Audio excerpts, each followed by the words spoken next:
Hi there. Welcome to the Sober Circle channel. Enjoy this speaker tape. Like what happened and what it's like today. And I'm nervous.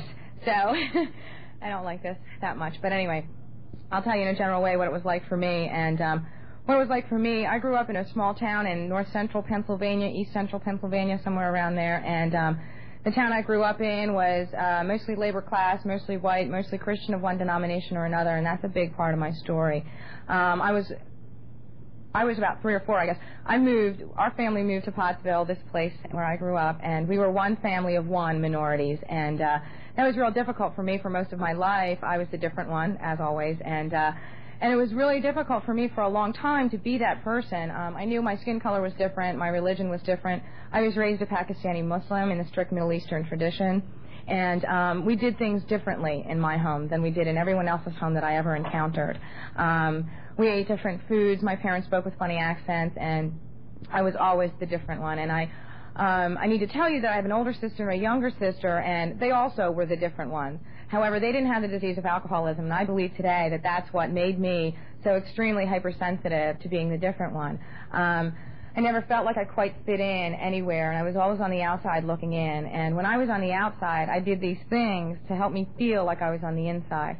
And some of the things I did was I lied. I lied and lied and lied throughout my life to fit in, to try and make me feel like I belonged with you. Because I knew I didn't deep down in my heart. I didn't accept myself. I didn't accept where I came from. And I knew that if I lied and if I told these great big stories that maybe you would accept me, or maybe that I would feel like I accepted me, or maybe I would feel like you accepted me and that I was a part of your world, because I didn't feel like I was. And that was pretty much the story of my life growing up. I started to lie, and I'll give you an example about the tremendous amount of fantasy that I lived in. I couldn't separate fantasy from reality for a long time, and even into my sobriety. That was one of the missions that my therapist, in my early sobriety, I was in therapy, and he would make me write up these lists. And on one half of the list, I would write, what I believe is, ... And on the other half, taking the same incident, I would write, the reality is, ... And that's how I learned to separate fantasy from reality, because on some level I was conscious of what the truth was. I just didn't live like I knew what the truth was. And I certainly didn't know the truth about myself until I came into the rooms of Alcoholics Anonymous. I need to tell you, when I was 5 years old, I was in kindergarten, and we had this argument, me and this kid, another kid in kindergarten, and he told me that his dad was a cop. And his dad was this big guy, and he had guns, and he was going to come over to my house and kill my dad because we were having this fight, and this was a kindergarten fight. And I told him that my dad was bigger than his dad. My dad was meaner than his dad, and my dad had guns and knives and all. He was going to shoot him and stab him and just do all these horrible things to him. Well, my dad, I need to tell you, is 5'5". He was raised in India in the times of Gandhi, and he's about the most nonviolent man you will ever meet in your whole entire life. And this was the extent of the fantasy that I lived in. I told outrageous, outrageous lies. Again, when I was 7, I was in a school play. I was a nurse. I wore this white dress. Someone said, "Hey, Rube, is that your first Holy Communion dress?" And I said, "Well, yeah." You know, I had no idea. I mean, I had no idea what I was doing, and I just wanted to belong. And my fear of not fitting in and my emotional insecurity had gotten to the point where I would do absolutely anything for you to like me. I had no self-esteem, and I didn't like myself very much, and I would go to any length to have you be my friend. And if you weren't my friend, I made it a mission in life to make you my friend. I didn't understand it. I did not like myself, and like I said, if you liked me, there was proof. You know, there was proof that maybe I was just a little bit okay, that maybe I was just a little bit valuable as a human being, that my place on earth had some kind of importance if you said that you liked me. And I bent over backwards to do that. When I was... I always say that my first addiction was food. I was about in 7th grade, and I started eating to hide the pain, and I sunk myself into a big problem with food. When I was 14 years old, I'm like 5 feet tall. When I was 14 years old, I was 4'11". I weighed 174 pounds, and I was pushing it in size 18s. I was a big, small, big girl, you know, short but really wide, and I had a lot of problems in high school. I need to tell you about the things that I grew up hearing about alcohol. When I grew up in a completely sober household. My parents are strict Muslims. They're very religious. We did not have alcohol in our home. My parents have never drank. I tell them, "Ooh, I'm coming up on 5 years." My mom goes, "Oh, I'm coming on 52 years," you know, because they have never drank alcohol in their lives. You know, they don't understand it. My behavior baffled them when I drank alcohol. My parents, like I said, they did not drink alcohol. They did not serve alcohol. Alcohol was never in our home. I had a lot of strong messages about alcohol growing up. The messages that I received about alcohol included, if you drank alcohol once, you could never, ever stop. If you drank alcohol, you would go straight to hell. We believed that alcohol was the root of all evil. If you began to drink, you would do these horrible, nasty things and sin against God, and you would go to hell forever and ever and burn, and that was the end of the story. In 1977 or 78, I was like 7 or 8 years old, and we had this big party at my house, and a man who didn't know brought a bottle of wine to our home. And he brought this bottle of wine with the honest idea that he was being social, and he was going to bring this bottle of wine. Well, people drank that day in my house for probably the only time ever, and probably the only time I had ever seen this in my whole life was that time. It hailed. It hailed those big golf ball hails that you only see like once in a lifetime. And I remember because my mother told me not to go outside, so I'm defiant. I went outside. I got clocked in the ankle. It was swollen. I had this big, bruise and everything else. I remember that storm. But what I remember really clearly is my mother sitting us down after that day and after that storm. Me and my sisters, 3 girls, sat us down and told us, explained to us, how our house was being punished and how God had put that storm on our heads because this man had brought alcohol into our home. And these were the messages that I received about alcohol growing up. So I need to tell you that I was very fearful of alcohol before I picked up my first drink. And I was insane. Now, just for me, I don't know what anyone else believes, but just for me, I believe that I was an alcoholic from the day I was born. I believe that I had the behaviors, the typical self-centeredness, the ego, the selfishness. My self-will was running riot well before I picked up a drink of alcohol. I went about my business. I did pretty okay in school. My older sister is 16 months older than me, and my older sister has long, straight hair, and my older sister is very thin and very quiet and very copious student. She was very diligent, and she did very well for herself in school, and I did not like her very much. And she did not like me very much. We were very different people. And I prided myself on being very different than my sister. And I remember teachers would come up to me and go, "Oh, you're Samina's sister. It'll be so lovely to have you in our classroom." And boy, did they regret that. It was never lovely to have me anywhere. My pediatrician, when we were growing up, my pediatrician lived next door to us. And he was not only my doctor, but he also had the opportunity to catch my act on a daily basis. And when I was about 7 years old, he started saying things to my father like, "Maybe you ought to try Ritalin. Maybe you ought to try something else," because they just could not control me. I was defiant, I was stubborn, and I was spoiled, and I got my way no matter what at any cost. For the most part of my life, I manipulated, used, and abused, and bent and twisted the truth to my benefit for most of my life. What I did at an early age was I began doing these horrible things to people, and I just really didn't know how to run a life in a healthy manner, to say the least. When I was 14 years old, because alcohol was strictly forbidden from my religion and I would go straight to hell if I drank it, I picked up marijuana. And from here on out, that's my story. I smoked marijuana on a daily basis from the time I was 15 years old till I got sober in the rooms of Alcoholics Anonymous. And that's all I'm going to say about that, but it's a big part of my story. And for the first time in my life, I could sit still. And for the first time in my life, I could just kind of like pay attention a little bit. And that was really cool for me in the very beginning. Like I said, I had an older sister, and we hated each other for most of our lives. And I need to tell you that we fought like cats and dogs. And our relationship was not a happy one, and it was not a healthy one. And we did not treat each other like friends. And it's a real shame that that's how my life ran. But for a long time, that's how we treated each other. When I was 15 years old, like I said, I started abusing other substances because my parents were pretty educated people, and they thought we were pretty smart kids. And they said, well, don't drink alcohol. They pretty much pounded that because that was a socially acceptable thing to do. So they needed to make sure that we didn't drink alcohol. But they didn't tell us, and don't do drugs, and don't eat till you explode, and don't smoke cigarettes. I mean, they just didn't think it was necessary. And we were pretty bright kids. They didn't think it was necessary to go through all that. But see, like me, I wanted to do anything and everything that I could do to get outside reality because my reality was so extremely painful for me because I had no self-esteem, and my reality was one of pain and incomprehensible demoralization. I love that, I put myself in situations that I cannot believe I put myself in after having gotten sober. I went to school. I went to high school. I did real well. I didn't date much, I was 174 pounds. I had one great big eyebrow that stretched all the way across my face. I had a mustache. And I was really loud and really obnoxious, and I cursed a lot. And I was always trying to be this funny girl, and I found out that I was just really offensive and rude. And that's basically what I was. And I got really good grades. And that would be the story of my life. If I got good grades, no one could touch me. And they didn't. They allowed my behavior to continue in school. I mean, I had like BB guns in school, and I was just doing all these crazy behaviors. But see, I was on the dean's list, and I was the president of the Academic Honor Society, and this was a big deal in my small town. We didn't come a dime a dozen, I guess. I don't know. But they were really happy about the way I was doing academically, so they really didn't want to lose me. So they didn't kick me out. But anyway, when I was 15 years old in 1985, I was watching the NCAA basketball championship. And it's just over, so it's on everyone's mind. I watched it with my father, and it was a big upset. Villanova beat Georgetown, and it was great. And my dad was screaming, we were cheering, and we were for the underdog, and all this stuff. It was just really fantastic. But see, what happened was 10 minutes after they won this basketball game, they panned the school, and they went to Villanova, and kids were tipping over vans and smashing plate glass windows and just going absolutely nuts. And I made the decision in that moment that I was going to Villanova. That's where I needed to be, you know, because I liked chaos, I liked insanity, I liked action. I was attracted to all that chaos and insanity. So I went to Villanova. I ended up actually getting recruited there, which was really nice. And I went to Villanova. I was 17 years old. I still had not picked up a drink of alcohol yet. And I was 17 years old, and in the first month of my first semester, I had received a fake ID. And this was my introduction to bars.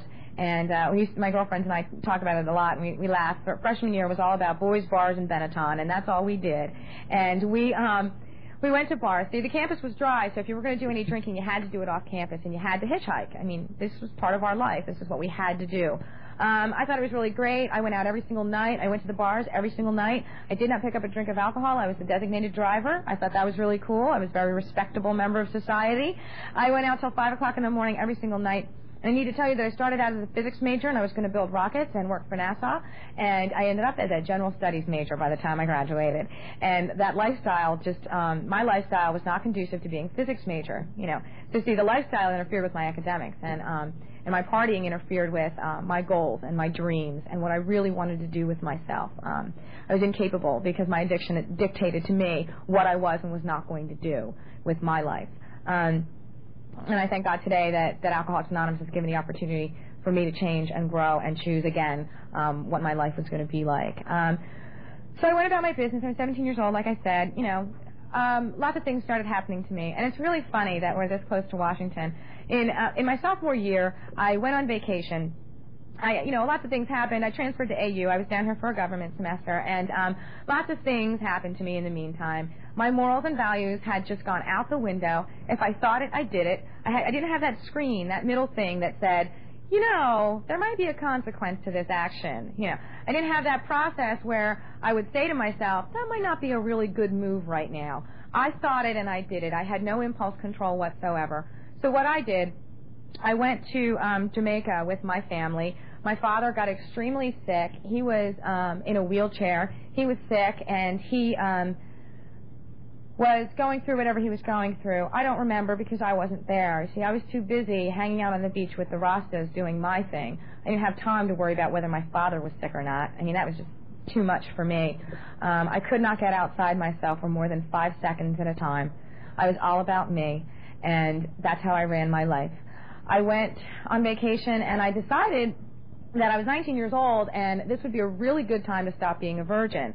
So I did that. I found this guy. See, and you need to understand that I lived in a complete and total fantasy world. I lived a fantasy. My life was one big movie, and I thought I was in the movie Dirty Dancing. So I was having this great big affair with the manager of the hotel, and this was really, you know, this was great. I was in a movie. This is what I had thought about my life. What happened was it was not all it was cracked up to be. It was really no big deal, but I didn't care. I didn't care about myself anymore. It didn't matter. Nothing mattered anymore. So my introduction to sex was an office with the lights on in a chair, and that was my big romantic introduction. My values had gone out the window. See, like all that really happy stuff that I learned about being in love and being married and being faithful and devoted, that had gone out the window for me. I was really starting to fall apart, and I was so emotionally fragile that I needed to do absolutely everything I could do to feel like someone liked me a little bit. And that's really been the story of my life. I came back, and my sister lived in Washington, my older sister that I hated, and I lived in Washington also. And see, she and I didn't have a relationship. We didn't have a relationship. But because I lived in a fantasy land and I knew what sisters were supposed to be like, I figured I better go and share this news with my sister. Because if Jan did it, she would tell Marcia. And that was my whole rationale. And that's how I ran my life, based on this really false, fantasy, fantastic, mythical reality. So I sat down with my sister at Union Station, and my sister does drink alcohol. She does not drink alcoholically, and there's a big difference. I know when I first got sober, I just really thought that everyone in the whole world needed to get sober and stop drinking, and I was just the captain of the AA cheerleading squad, you know, like I just loved AA, and I thought everyone needed to be a part of it. But that's not true. The world didn't stop drinking just because I did, and thank God I learned that. So my sister, who does drink and does not drink alcoholically, we sat down to lunch, and I've been having feelings of being apart from and separate from and all that stuff all along, because when I came to Washington to school here, these kids were really straight, and I was really shocked. I mean, I was really shocked. They were really interested in having careers and, you know, like moving forward with their lives and stuff, and that wasn't what I was interested in. I was interested in hanging out on the beach with the Rastas and doing my thing. That was my goal. That was my mission at 19. That's what I wanted to do. These guys only drank. No one did anything that I did. Everyone just drank, you know, and I started to feel really weird and awkward, and I started to think about possibly picking up a drink. Possibly. But I went to the Union Station, and I sat down with my sister at a place called Fat Tuesdays, and she ordered a glass of white wine and something to eat. This was lunch. This is what she was doing. And in that moment, I knew that I couldn't share my big news with her unless I was messed up. And I knew in that moment that I was going to pick up a drink. And I said, I'm going to drink. She said, it's not my responsibility. Do what you want to do. I'm not going to tell you one way or the other, which was probably really good for her because I'm a real good blamer, and I probably would have spent my entire alcoholism blaming my sister. So she has no part of my alcoholism. She ordered this glass of dry white wine, and this for me is the absolute difference between sane drinking and alcoholic drinking. For my first drink, I picked the 190 octane grain alcohol slush drink, and that was my introduction to alcohol. And I need to tell you that I was 5 feet tall, I had lost a whole big ton of weight, and I was feeling pretty good about myself, and I drank this drink, and it was the best feeling ever. And I was kicking myself for not having done it sooner, and I couldn't believe the absolute peace that I had felt upon drinking this first drink. It was just, I was home. I felt like, this is it. I found the answer to all my problems. It's drinking. It's alcohol. I started drinking at 11 o'clock that morning. I didn't stop drinking until 4 o'clock the following morning. I blacked out. I did some stupid things. The following day, I started drinking again. I was a Dean's List student when I picked up my first drink. Within 3 weeks, I had failed out of school. I got a job at a bar, and I drank. I was an instant alcoholic. I didn't cross any lines. I put alcohol into my body, and I became alcoholic. I hit my bottom really hard and fast. In March of 1989, I picked up my first drink, and in March of 1990, I ended up in a rehab for alcoholism. Alcohol was my drug of choice. Alcohol was the only thing that put me out of this world like nothing ever could, and all I wanted to be was out of this world. I did not want to be part of your world. I didn't like life on life's terms. I didn't like the deal that I had been handed. I didn't like the fact that I was just a plain old person, that I wasn't special somehow. I thought I was supposed to be magic. I thought I was supposed to be able to do all these wonderful things, and I have a friend who recently said that, you know, like that she was supposed to take care of everything and do all these great things, and that to find out that that wasn't the truth was a really heavy blow. And I knew that that wasn't the truth, so that's why I didn't want to live in your reality. I wanted to live in my reality.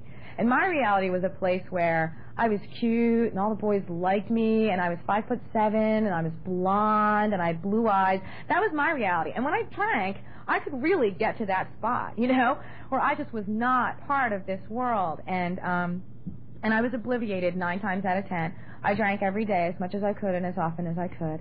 And I did not drink because it tasted good, and I did not drink because it was a nice thing to do, and I did not drink because it was a social lubricant. I drank because I wanted to get drunk. I drank because I liked the effects of alcohol on my body. And when I started drinking, I could not stop. And when I started drinking, I could not predict where I was going to end up, with whom, and how I was going to get there. And that's what happened to me in my active alcoholism. I got accepted back into Villanova, but they wouldn't let me back on campus. My life had become a living hell. In October of my junior year, the very best male friend I ever had hanged himself. And that was the semester that we were supposed to get it together. And that was the semester where he sat me down and held my hand and looked me dead in my eyes and said, Rube, we're going to study, no drinking, no drugs, we're going to get 4.0s, and we're going to show them. And we're going to do it this time. And I said, Jake, we are. We're going to do it this time. And within 5 days, we were both high, and within a month, he was dead. And And that was a really devastating experience for me. And at that time in my life, the dean of students had caught my act several times. He knew what the deal was. When my friend Jake died, they called my parents in and said, you better do something, and you better do it now because she's next. She's next on that list. And I know today that the disease of alcoholism was not only impacting upon my life, but the lives of those that were around me. And I remember feeling like something was happening to my group of friends. You know, here we were this tight bunch, we went to lots of fraternity parties, we did lots of things, we went to bars, we drank, no big deal. But all of a sudden it was like this tornado had started ripping through my life and ripping through the lives of those that I knew and started flinging people left and right. And one girl went to the hospital because she was anorexic, because she felt like she didn't fit in until she was like under 90 pounds. Another one got kicked out of school, and he had to go to rehab after work, and I didn't understand what that was or why he had to do it, but he told me that he had to stop drinking. Another girl that I know, a woman that I graduated with, ended up in San Francisco selling drugs on a street corner somewhere with her degree in international business, and my friends just started falling apart, and my life just started completely falling apart. There's 15 days left before the end of my junior year, and I couldn't do it anymore. I couldn't do anything anymore. I was a Dean's List student, and I was supposed to write this paper about a story, tell a family story. And those of you who know me know that I can tell a story, and I can tell a really long story. And this paper was really simple. I had to tell a family story and relate it to these concepts. No big deal. But I remember not being able to get two clear thoughts in my head. I remember not being able to breathe. And I remember walking around telling people how I felt. And I remember telling my best friend, you don't understand. I can't breathe anymore. I just can't go outside and take a deep breath. I had this weight on my chest all the time, and I couldn't get it together, and I couldn't do anything. I had lost most of my friends. They didn't want to be around me. I smelled all the time. You know, I drank vodka, and at my 8 a.m. class, my best friend, who would have to wake me up and literally pull me out of my room, would go, Rube, you've got to move over. You stink. You smell horrible. And I didn't know what to do. And in January of that year, I went away with my mom to this religious retreat, and I was going to get cleansed and meet this big imam and go through this whole thing. And I went away for a week, and I was cleansed, and I had quit drinking forever, and it was over. And on Sunday evening, I went to a boy's house, and he was having pina coladas with the other boys, and, well, I wasn't going to drink, but I would have one without the rum in it, and then I asked for one with half the rum in it. And then I was drunk, and I woke up going, why did I do this again? Why can't I just stop? And I knew that God wasn't on my side, because I just went to this religious thing, and I knew that God wasn't going to help me out with this. And I knew that I was going straight to hell because I was a Muslim and I was drinking alcohol, and you just don't do that. And I started planning my big getaway. It was Villanova. See, that was the problem. It was the people I hung around with. They were really out of control, and they really needed to get help, you know. And I just needed to just, you know, take a vacation and, like, backpack around Europe and really find myself. That's what I needed to do. And so I started packing my bags, and in true spoiled brat fashion, I went to a store and I bought 2 giant Eastpak duffel bags and charged them to my mom. And I was going to run away. I was a 20-year-old woman, but I'm running away, you know, like I was still 5 in my head, you know. So I got these big bags and I was packing them, and I wasn't going to say goodbye to my best friend because I didn't want to hurt her. See, I was sparing her, you know, and I knew I couldn't look anyone in the face and say, that's it, I quit. I'm running away now. So I packed up these great big bags, and my best friend, who is still my best friend today, and you got to know her. She's shy, she's real quiet, and she's intimidated, and she's intimidated most of all by my parents. She called my parents on the phone and said, you have to get her. You have to do something, because she's going to die. And I love her, and I don't want her to die. And that phone call saved my life. Because what happened next was my mom called me, and they had people working behind the scenes, and DNA counselors, and intervention specialists, and all those people. And my mom called me and said, sweetheart, you can do whatever you want to do. You can go wherever you want to go. You can backpack through Europe. Just come home first. And I went, they understand. They finally got it, you know. I'm just getting my way again. And they finally, I just felt so relieved that someone understood my vast dilemma. And I packed all my bags, my purple suede skirt, my little mini fridge, my Walkman, all my tapes, and I went home, and I went home, and I ended up in rehab in 2 days, and I had my purple suede skirt, my mini fridge, and my Walkman and my tapes in rehab, and they said, we'll be taking these for you. And I checked in, not very voluntarily, but my parents had basically gave me two options, check in or be cut off. And I couldn't be cut off because I just was way too dependent to be cut off. I knew I couldn't cut it on my own. I knew that much. So I went to rehab. And what I learned there, my mouth is getting dry. What I learned there was I learned about the disease of alcoholism. And I learned that if you're alcoholic, you need to make meetings of Alcoholics Anonymous if you expect to have any kind of a life. And I learned that well. I learned that piece. That's what I learned. The rest of it, I faked. You know, I was so full of crap and I lied so much all my life that it didn't really matter. I didn't know how to tell the truth anyway. So, you know, so I went around and I talked about my dysfunctional family and my abusive childhood and, and you know, it just wasn't that bad. It wasn't all that. And I talked about the things that other people talked about, and I went to the groups and I did all this stuff and I faked it. You know, I just pretty much faked it through rehab. And I would ask my counselor, could there be any way that someone could arrive at this place strictly by accident? And I would ask him these questions, you know, and he could see how much pain I was in, and he was able to draw that out of me, and I thank him for that. And I did learn that I might have a problem with alcohol, and I learned that if I have a problem with alcohol, I'm an alcoholic. I don't believe that I was ever a problem drinker. I believe that my problem with drinking was that I was an alcoholic. That was my problem. So here I go, I'm in rehab, and I went to a halfway house, 16 women, and they all had these chores, right? And things like you had to cook for 16 women, and then someone else's great job was clean up the kitchen after someone had just cooked for 16 women. What was the other great job? Oh, cleaning toilets. That was a great job. And I did not want to be a part of this place, and I did not want to be a part of that program. I didn't like it, and I tried to manipulate my way out of it, and I was really, my behaviors were out of control. I acted out. I was spoiled. I was obnoxious. I was rude. I made my counselor cry because I told her what was wrong with her and what she was all about, and, you know, I just really just laid it on people. I was so defiant, so rebellious, and I did not want to accept that I belonged here with you people. I did not like you people. I didn't want to belong with you people. And I got kicked out. You know, because why would you want to have someone like that around trying to promote positive, healthy living and have this person? I don't wanna. Why do we have to? You know, that's what I did. So I got kicked out, and I ended up going to meetings, and I had a sponsor, and I read the step book, and I went to meetings, and I was depressed, but I didn't tell you that. And I slept 18 hours a day, and I didn't tell you that either.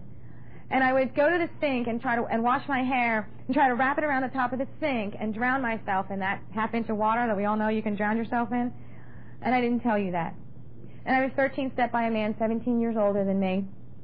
And I felt shameful, and I felt horrible, and I felt so much guilt and like I had done something wrong. But I didn't tell you about that. And I was actively bulimic, and I was binging and purging, and I was starving myself. But I didn't tell you about that. I came to meetings, and I put makeup on, and I came there for an hour, and I raised my hand, and I talked about what I read in the first step and what my sponsor told me. And I called my sponsor every day, but I didn't tell her what was going on with me. And I got drunk. Big surprise, you know. I did not get honest, and I got drunk. And I know what it means today to be rigorously honest. Because if I am not honest with you, and I am not honest with myself, chances are the denial will come back, and I will lie to myself enough to go ahead and pick up that first drink. And I believe what the Big Book tells me, that for us to drink is to die. And I know that I was on a course of self-destruction that was unbelievable. And I wanted to die. And I didn't care if I lived or died. I just didn't have the courage to do it. That was my only problem. You know, I didn't want to put my family through that. That was very big of me. I put my family through a whole lot. And I'm so glad that I've had the opportunity to get sober in the program of Alcoholics Anonymous and make amends for my behavior that baffled them for many years. So I came back. I was out for 24 hours, and I came back, and I came to a meeting, and I cried. And they said, welcome back. Keep coming back. You can do this a day at a time. And so I came back, and I kept coming back, and I wanted to drink so bad. And I didn't know that once you put alcohol into your body, there was this phenomenon of craving, and then you just started to do it all over again. I didn't know that. All I knew is I just wanted to drink real bad every day for 90 days. And somewhere around 90 days, someone said to me, Rube, it's real simple. I said, what do I got to do? What do I got to do? She said, you got to be willing. If you want what we have, and you have to get willing to go to any lengths to get it. And you need to thoroughly follow our path. And I didn't do everything right. I know I didn't do everything right. I had 6 days sober, and I got in another relationship. That's what I did. I got in relationships. That was my job in AA for a while. And I don't regret them. You know, I did all right. I grew, and that's the most important thing. I had the opportunity in this program to do many, many wonderful things. And it all came from me getting honest with myself, then getting honest with God, and then getting honest with you about who I was. I took my inventory. I cleaned up my side of the street. I went to people and said, remember 8 years ago when I did that thing? I was really in a bad way, and I'm sorry that I hurt your feelings, and I hope that I can make up for it in some way. My best friend from kindergarten to like 10th grade, who was, you know, like the valedictorian and really, really smart. See, I had to ditch her because she was not my kind of person. She was like wanting to go to college, and she got scholarships, and she was really straight, and I had to hang out with the deadheads and the cool crowd, and I had to do all that, and I had to ditch her, and I hurt her very badly. And because I'm on my 9th step, which is really great, I called her up on Thanksgiving, and we talked for like 2 hours. And I told her that I loved her, and that I was sorry, and that I hope that we can be friends again, because that's amends, righting the wrong. Amends is not, I'm sorry. I said I'm sorry 5,201 million times. And the only reason I said it was because then I needed to get something else from you. And so now we talk, you know. I haven't spoken to her in 8 years. And now we talk, and we're friends again. And we're making plans to get together sometime soon, and that's really great. I had the opportunity to go back to my little sister and said, remember when I would have those fits of rage and I would hit you when we were little? I don't ever want to raise my hand to you again, and I hope that I never do, and I'm really sorry for that behavior. And today we live together, and that's really cool. And we're friends again. And my older sister and I had a really long way to go, and I thought I would build this great big bridge, and it would be really fabulous if we moved in together, and we did, my older sister and I. And I shared at the women's meeting every Thursday night, she's making me nuts, I'm going to lose it, I'm going crazy, I hate her, what did I think, what was I doing? And last year, after all that we had to go through, I walked with her in her wedding. And it was really amazing. And today we tell each other that we love each other and we mean it, and we're a family again. My parents would send me to the corner store with $1 to go get an iced tea and expect a receipt and every cent back. And when my older sister and I decided to move into this house together, my mom was helping us out, and she handed me a blank check to go get the gas turned on. And know what? I got the gas turned on. All my mom ever wanted was for me to be happy. Every month, to make my amends to my mom, I go home once a month for a weekend, and I'm happy. And I'm making up for all that insanity and horrifying things that I did to my parents and my family. And we're together, and it's really a nice feeling. And I'm almost out of time, so I'll tell you this. AA works. If you're new, keep coming back. On a personal note, I had the opportunity to, I got sober young enough, and this is a young people's conference, and I got to tell you, it is such a reward. It is such a blessing. I had the opportunity, because my sponsor told me to get a job, to start looking at myself and my future, and my opportunities were limitless, because I was a sober young woman in Alcoholics Anonymous, and I could do anything I wanted to do. And I wanted to do this thing with disabled people. And I went back to school, and I graduated from Villanova, and I went back to school again, and I just got my degree, and I work with the long-term disabled population, and I help them do things like eat and get around, and I love it, and it's the most rewarding thing I've ever done in my whole life. And see, for a self-centered, selfish person like me to get outside myself for 5 seconds is a real miracle. And I learned how to do that by making coffee in the rooms of Alcoholics Anonymous, by baking cakes at a meeting that had cakes every week. I learned how to do that by reaching out to the newcomer. I learned how to do that by mopping the floor in my home group. That's how I learned how to get outside myself. And that's how I learned that I belonged here in Alcoholics Anonymous with you people. And I am so, so incredibly grateful to you. I know my family thanks you. very, very much. And I got that from my friend Ed, who's sitting in the audience. You know, my family thanks you for this program, because without it, we would still be on a road to hell, you know. And I know today that there is peace in these rooms, and that I am happy, joyous, and free through this program, through the Big Book, through you people, through my sponsor, through everyone that has touched me in my life. And I absolutely, absolutely believe that Alcoholics Anonymous is the only way to go if you're a drinking alcoholic. So if you're new, please keep coming back. Thanks.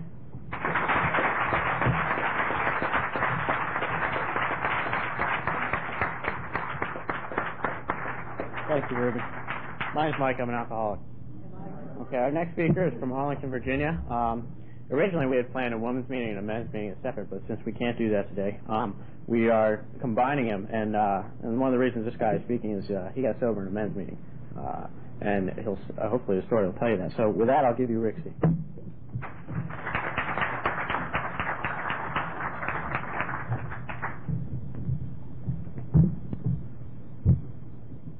Hi, everybody. My name's Rick. I'm an alcoholic.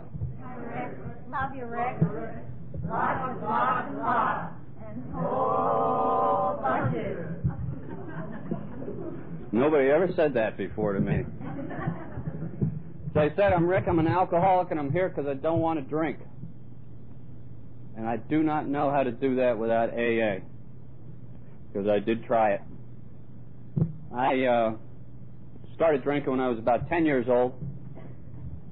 I'm not exactly sure when the first drink was, but the first one I remember, it was in the summertime, and my father had this bottle of bourbon, and my friend Chuck and I decided that we would try this bourbon, and I mixed it with ginger ale because we didn't like the taste of it as it was, so we drank it, and we didn't drink much out of it. It was like half-gallon size, I guess, and but we took a couple inches out of it, and I felt like I had discovered everything. It did for me what I couldn't do for myself. I felt strong. I felt good. I felt okay as is. I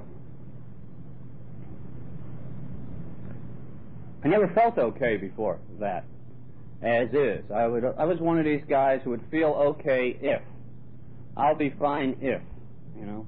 If you do this, or she does that, or they do this, or someone will lend me this, or if I get my way, I'll be fine. The problem was I didn't get my way. But when I drank, I didn't need to get my way. And I was okay. And the good thing about drinking bourbon from your parents is that you could replace it with iced tea. It was the same color, and nobody knew the difference. The problem was next time I wanted some, it really tasted strange, you know, because we had to keep it up to this mark I had made on a bottle. And especially with the ginger ale, you know, that got pretty bad. Then we tried it with root beer. Forget it. But I drank it anyhow. But, you know, alcoholics will go to any lengths. That's stretching it right there. I had, one day the guy came over to visit my parents, and he offered him a drink, and he says, I'll have bourbon on the rocks. So I knew I'd better go outside and play basketball quick, because I was going to be in trouble. And out I went, and sure enough, I got in trouble. And my parents had suspected I was, I guess, taking it. So I was getting in a little bit of trouble right off the bat at an early age, but it didn't slow me down. I liked what it did for me, and I wanted to keep doing it. I had a lot of opportunities to drink. I lived in a town outside of Trenton, New Jersey called Bordentown.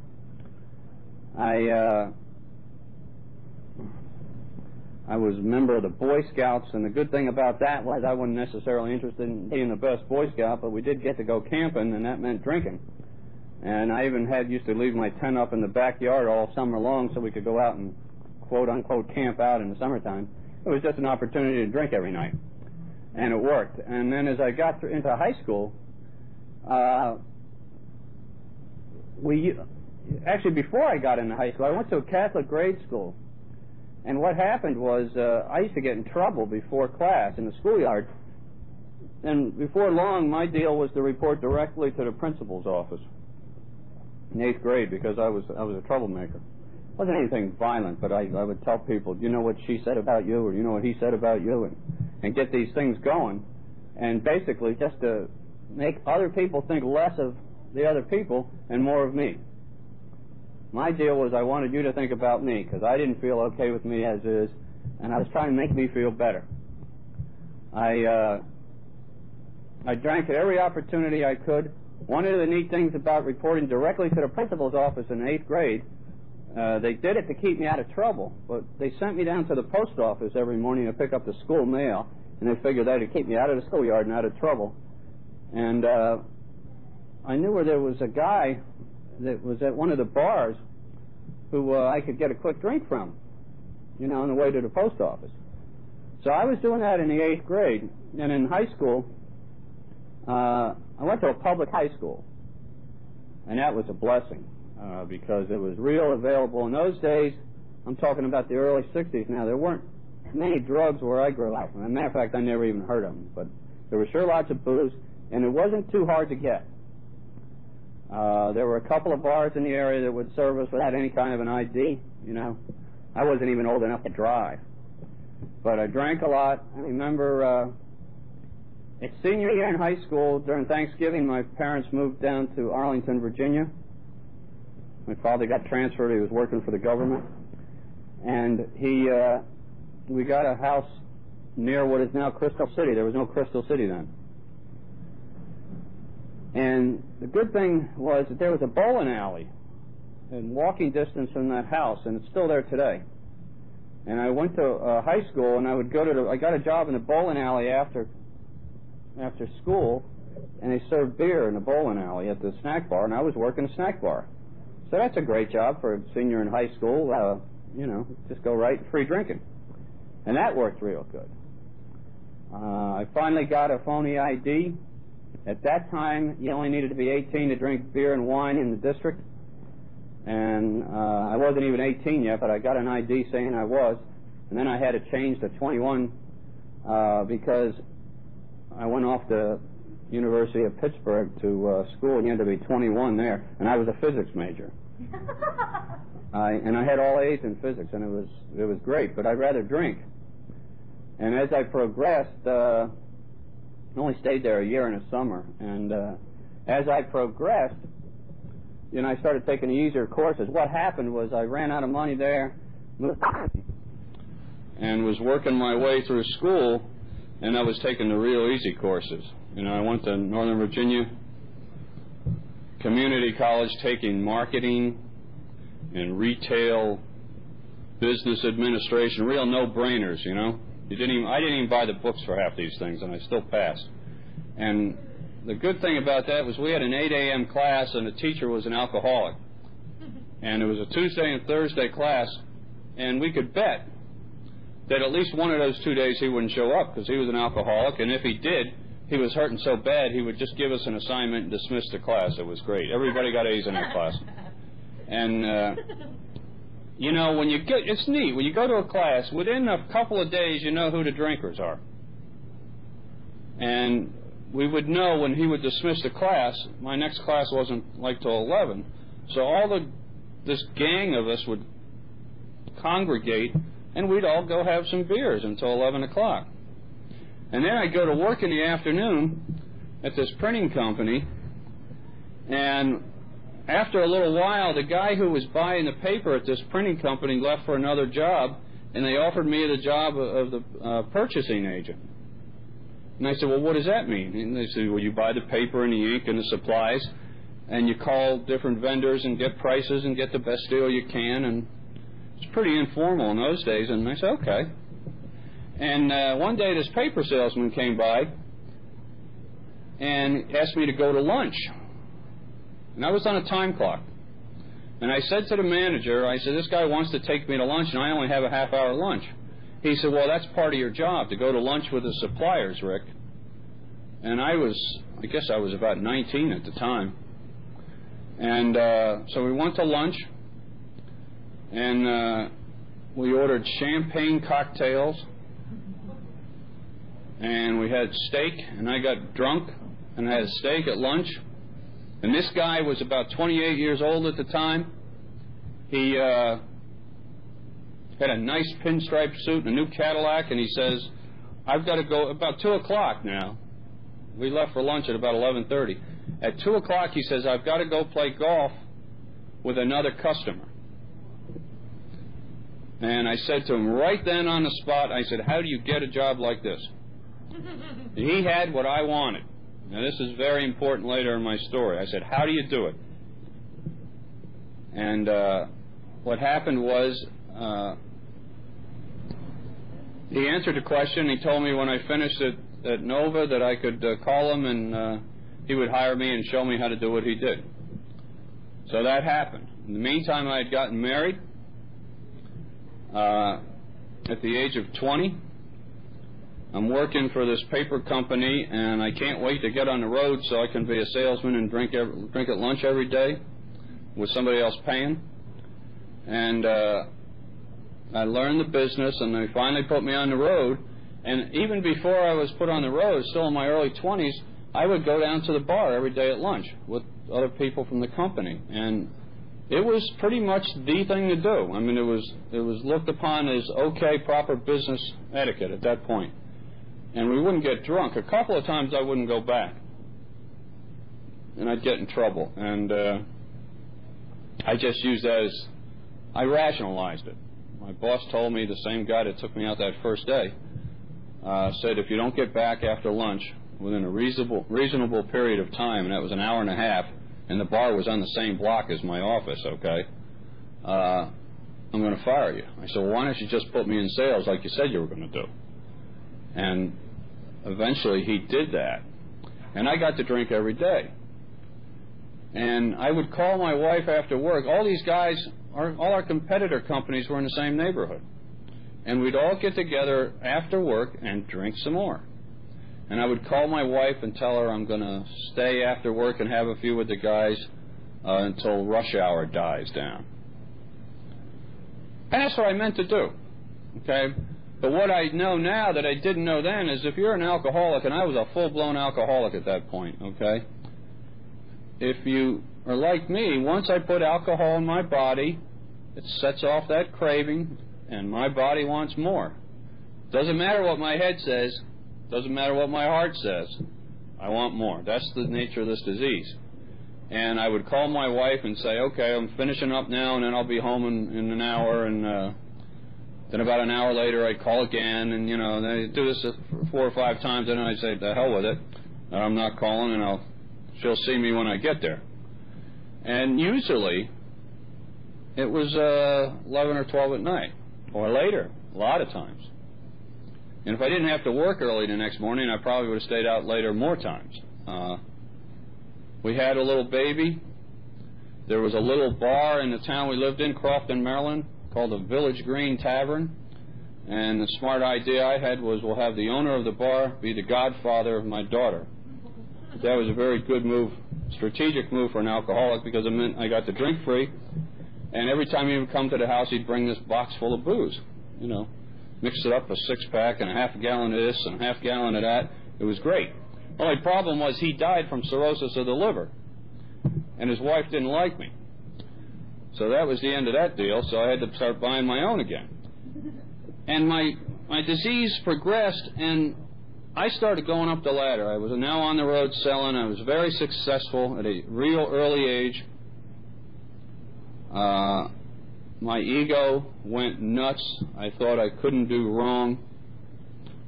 I remember one time in 1972 standing at the bar at the Holiday Inn in Northeast Washington on New York Avenue. It's not there anymore, but with one of my idols who was a paper mill representative, and he put his foot up on the rail and he ordered a Dewar's and water.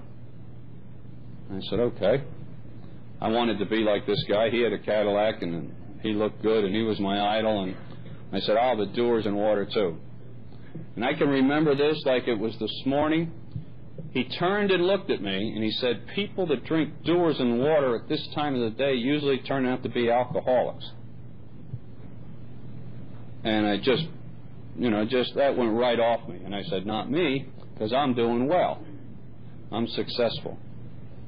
And what happened was I started getting in trouble with that company. I couldn't get up in the morning. One of the customers I called on was a big printer in Silver Spring. And I got in a fist fight, right in the guy's press room with one of their employees. And, that's not what you're supposed to be doing.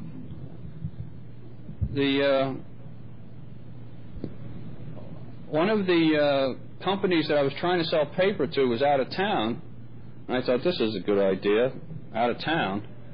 And they offered me a job to represent them on the East Coast, selling printing for them, back in the printing side of it. And I took the job, because what that meant was I didn't have to go to an office in the morning. I could work out of my home. That's good for an alcoholic. I could get up whenever I pleased, and they were going to pay me lots of money with lots of opportunity. And I took the job, and I just hit it, and I started getting real successful, real fast. And I was drinking every day, morning, noon, not morning at that point, noon and night, every night. I was never going home. And I was not an alcoholic because I was so successful, and I was going up the ladder, and I controlled all this business in my company, and I started buying houses and limousines, and I just thought I was God's gift to everybody. And in fact, had no idea in all that I was an alcoholic. But every once in a while that thought would come in my head. What that guy told me at the bar that day, that people that drink Dewar's and water at this time of day usually turn out to be alcoholics. Because there'd be these times I'd be calling my wife for the second or third time every night, saying, well, and I'd always have excuses. We can come up with excuses like you don't believe. We can rationalize anything. Well, maybe this guy's he might come by and meet me for a quick one after he gets after he gets done working. He's working late tonight, and it's a big potential piece of business, so I got to stay. And if he doesn't show up by 9, I'll leave. Then at 9, I'd call it another one. And I just kept getting in more and more trouble. One day, a potential customer of mine and I stole 2 paintings out of this nice restaurant in D.C. And I don't know what possessed us to do this. We were just walking down the street with these paintings under our arms, and they called the police. Well, fortunately, we talked our way out of this, and but that was not normal behavior. We didn't pay the check either. That started becoming normal behavior for me, not paying the check. And I would just continue to do whatever I wanted. I was self-will run riot. But I wasn't in any trouble because I was successful. My marriage started going down the tubes. When you don't go home at night on a regular basis, you become unfaithful. Wasn't anything I ever planned on doing. When I took my vows, I meant them.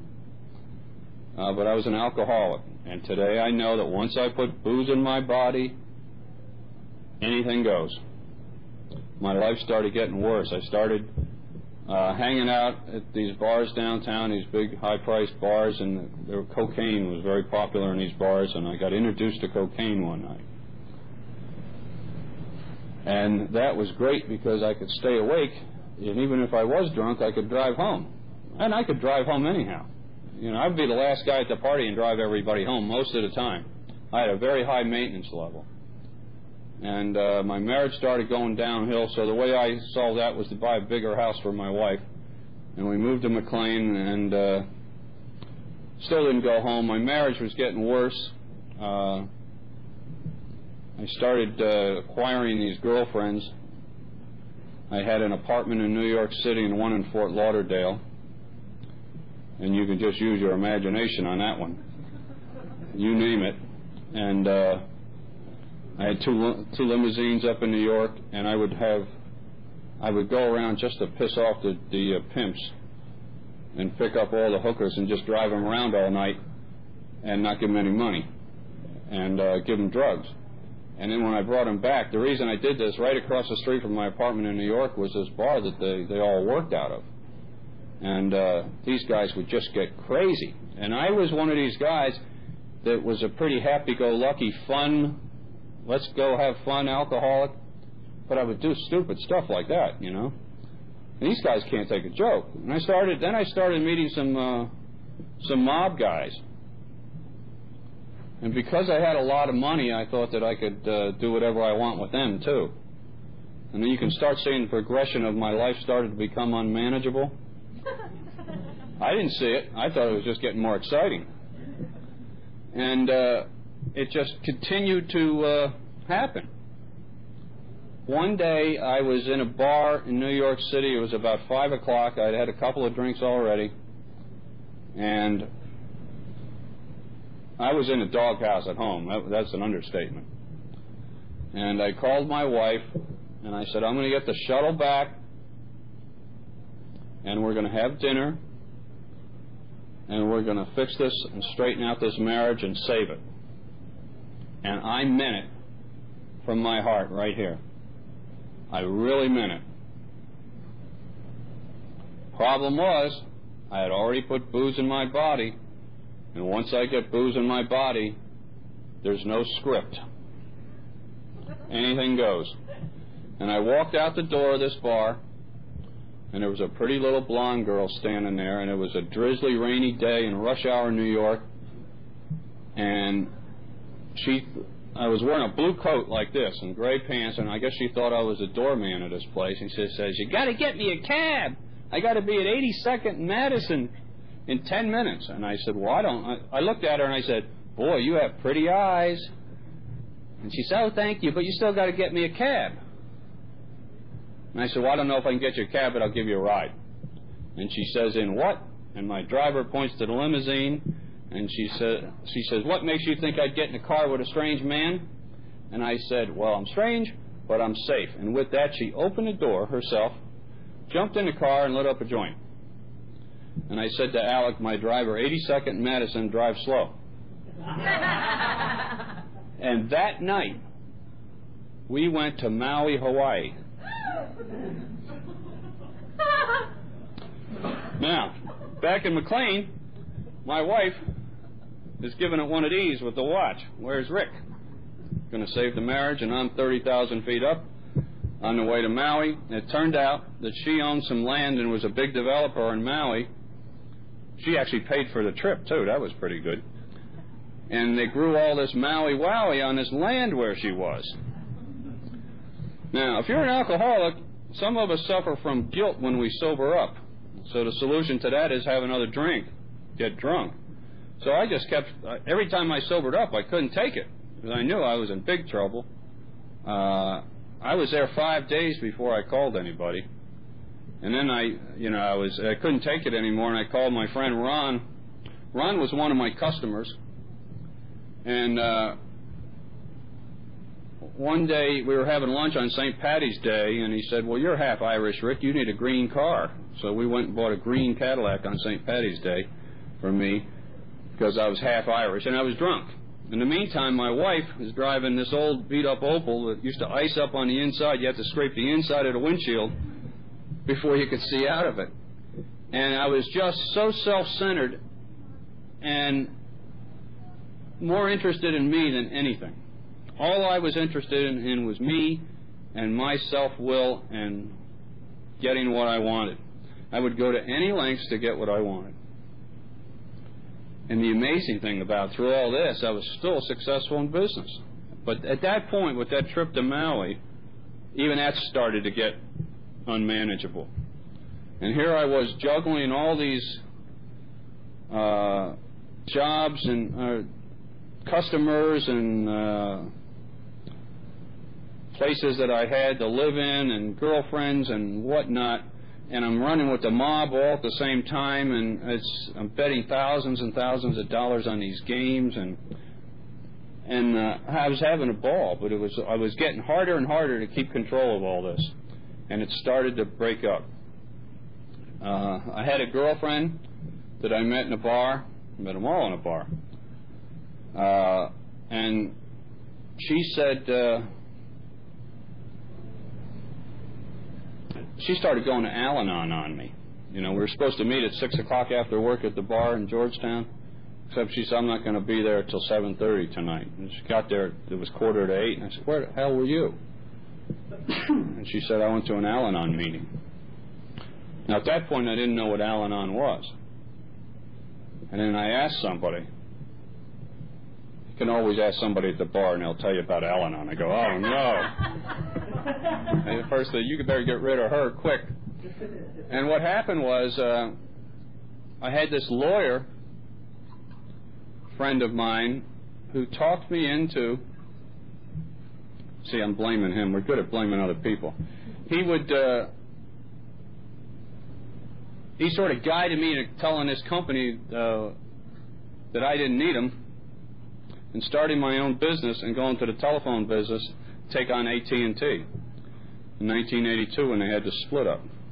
And I went and sold all my properties, mortgaged everything, or most of it, and dumped all this enormous amount of money into buying this phone company, and I was drunk the whole time I was doing this. To this day, people ask me why I did that, and I have no other explanation, but I was drunk.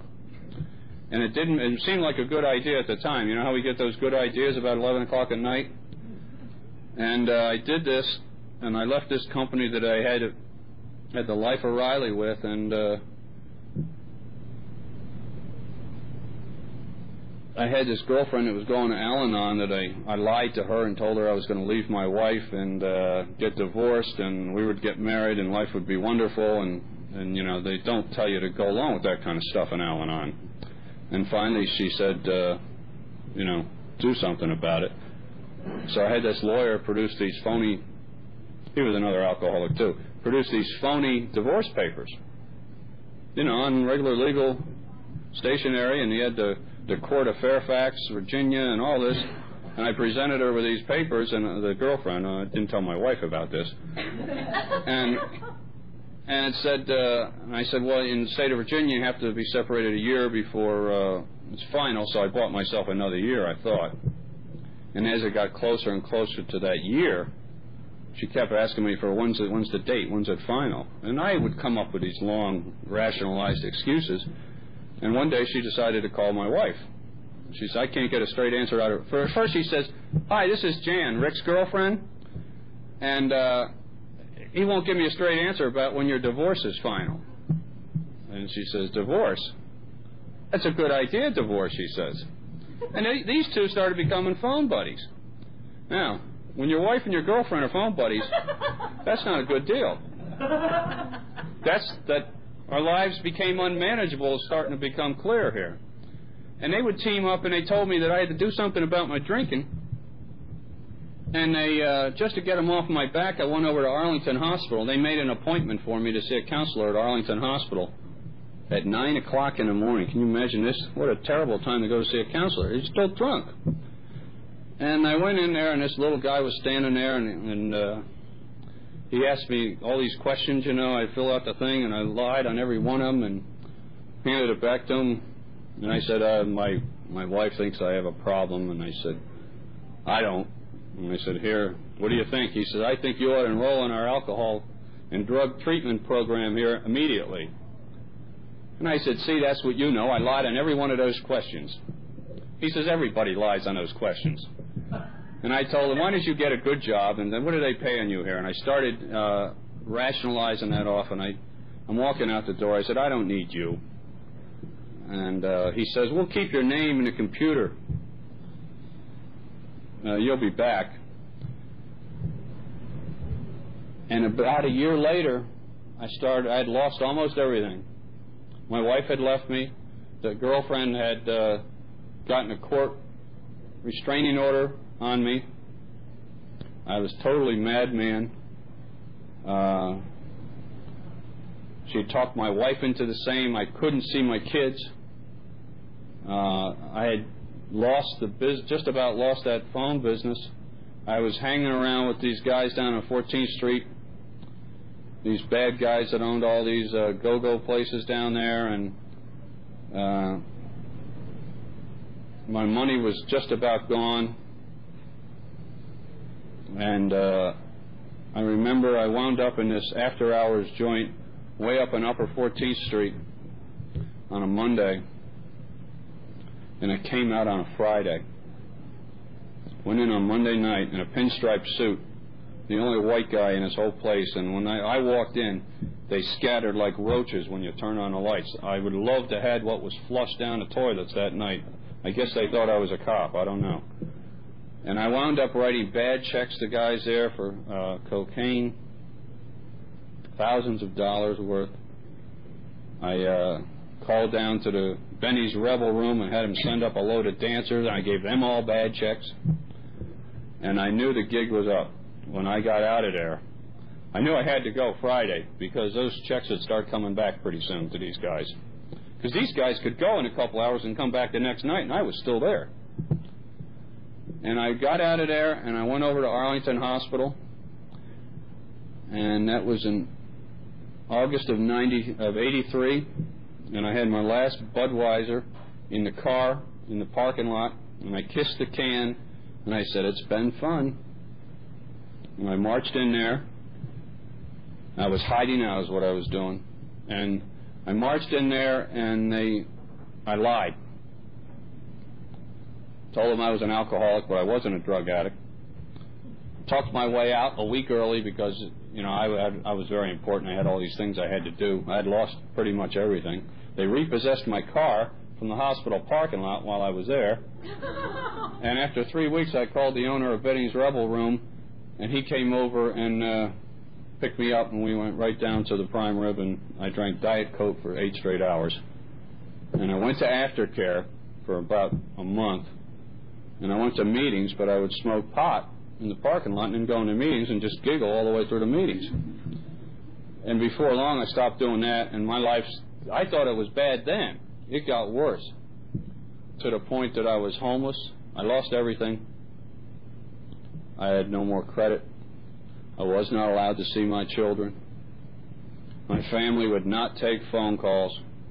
Everybody I had in my life wouldn't have anything to do with me. I didn't know where I was staying on a night-to-night basis. Sometimes it was in a street.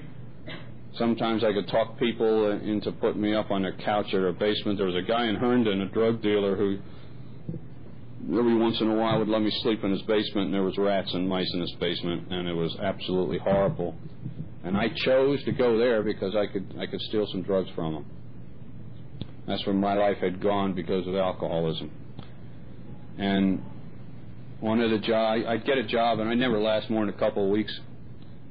And finally, I got one job where they gave me a company car so I could live in a car. They had no idea I was homeless, but they usually caught up to me pretty quick. One day I called in, I got this sales job, and they had a sales meeting every morning at 8:30. And I had different reason every day of the week. I think I made it maybe 1 out of 5 days, and the boss was getting pretty pissed off at me, and called in from jail one morning in Fairfax, and I said, "I'm not going to be there today, and you need to bail me out. It's going to cost $5,000. He said, "No." And then when I finally did get out, I sold the company car one night down on 14th Street for $500 to this dude, and it would happen to be the boss's car. And you can use your imagination how that went over, because he called the next day wanting the title. And another day, the boss was standing in the lobby, and this van pulls up with what was left of his furniture that I kept moving from place to place. I had a couch and a recliner and a desk and a bunch of boxes. And they're coming through the lobby with his couch and 2 guys and said, "Where do you want this?" And they paged me. I was in the back, and the president's standing there like this with his arms crossed. He said, "What is this?" And I said, "That's my couch." He said, "What is it doing here?" I said, "I need to store it here because I'm moving, and the new apartment won't be ready for another month." And, you know, he finally figured it out, and I got fired from that job. He kept the furniture, so I embezzled money from him. In the last job I had, the owner says, "Jail, Rick?" Or rehab for embezzling money. And I said, "What kind of jail?"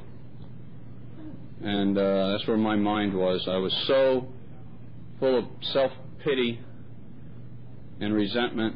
I attempted suicide. I wanted to be dead.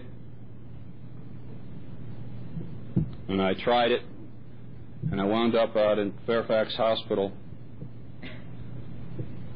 with no job, no home. What I had left was in brown plastic garbage bags. No place to go when I got out.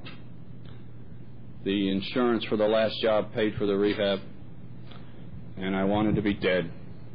Nobody left in my life. There used to be a guy named Bob would bring a meeting 3 or 4 nights a week to the hospital, an AA meeting. And he told a story one night. And he would come, and he would be driving a Cadillac, and he told my story. Different industry, but he told my story. He lost everything. And I'd see him pull up in his Cadillac, and I said to him, just like I said to that first guy, how do you do it? Way back in my early part of my career. And what I know today is that I'm very successful if I listen to people and I say, how do you do it? If I do it my way, I'm not that successful. And he says, are you willing to go to any lengths? And I said, like what? And he said, I want you to go back to your room, get on your knees, get a legal pad out, write down a gratitude list and say any prayer you can remember, and ask God to help you. And I turned and said, oh. He said, then you're going to die, Rick. And for some reason, and I know it's the grace of God, I turned back around as I started to walk away. And I said, what else? He said, just do that tonight. And I went back in the room that night, and I got on my knees, and I had a roommate. I don't remember his name, but he was a member of the Pagans motorcycle gang. And he would lay there, and the only thing he would wear to bed at night was his leather vest. He's laying there on top of the bed, and I'm on my knees on the bed with my hands folded like this, and I'm looking over at him, and I'm looking at my blank pad, wanting to be dead, and I'm looking over, and all of a sudden, I couldn't think of any prayers, and all of a sudden it came out, God help me! And I jumped, he jumped, and for some reason, I meant it, because I yelled it. I really meant it. And for some reason, at that moment, the compulsion to drink and drug was lifted. And that was in September of 1986. And I haven't had a drink or drug since then. Now, at that point, after about 20 minutes on my knees, something came to my mind to put on this gratitude list. It took 20 minutes to think of one thing I could be grateful for, and I wrote it. Maybe there's hope. That was all there was in my life. Maybe there's hope. And I was thinking about this guy, and I said to him, couldn't wait for him to come back the next night for the meeting. I got my one-line gratitude list, and I told him what happened. I said to him, look, here it is. I did what you said, and by the way, I had the best night's sleep I've had in a long, long time. He said, put it on your list. Oh. He said, do the same thing tonight. And here's a guy, some 8.5 years later, when I got out of that place, I had no place to go. I stayed on the couch of one of the other guys that got out the day before I did, until I got a job, and he moved me up to New York. I actually lived in Hoboken across the river. The company got me my first apartment that hired me. The deal was I had to take the urine test, surprise, no warning. I had to complete my aftercare, and I sponsored myself for the first 1.5 years. And after that first 1.5 years, I wound up getting fired. I was a madman. Couldn't get a date to save my life. No, but none of the old ones in my life would have anything to do with me. I was ready to go get drunk. And this one girl allowed me to help her drive her girlfriend's car from Boston back to Hoboken one Saturday night on March the 12th, 1988, and we left, and I had alternative motives, you know, and so we left. I spent the last bit of money I had to take the shuttle from New York to Boston. Then it happened to be her birthday, and Mr. Grandiosity here decided, well, I'll impress her, you know, I'll take her to this nice place to dinner in Boston, and spent almost the rest of my money. And we head for New York at midnight in a drizzling, foggy, rainy night in this old Buick that had no dashboard lights, no windshield wipers, and an AM radio to turn the static about 10 minutes outside of Boston. And I'm telling her what a great guy I am, and I'm a salesman, and I'm going to do this and I'm going to do that. All ego. Telling her about the steps, of which I had no idea. I would share in meetings about the steps. I had no idea what I was talking about. It was my interpretation. I hadn't done any of them. And the whole time I was thinking, well, if I can only get a girlfriend, I'll be okay. You know that, like I said in the beginning, I'll be okay if. That was on one of the things on the list. And then if I can get a job, then I'd be okay. And that night, she says to me, you remind me of my father. He's a salesman. And I said, oh, yeah? She said, I hate my father.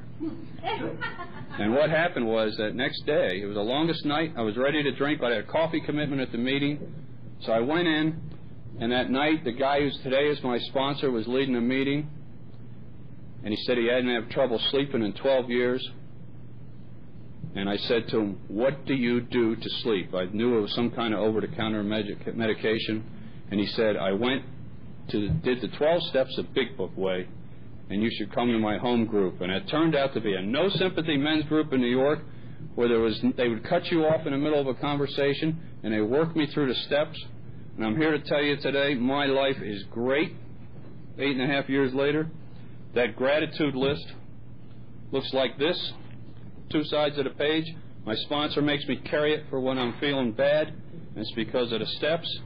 That hard men's group where they wouldn't take any bull, and the grace of the God that I consider a loving God now today that saved my life. And if you're having a tough time staying sober, get into the Big Book, get a sponsor who knows it, work those steps, and watch the miracles happen.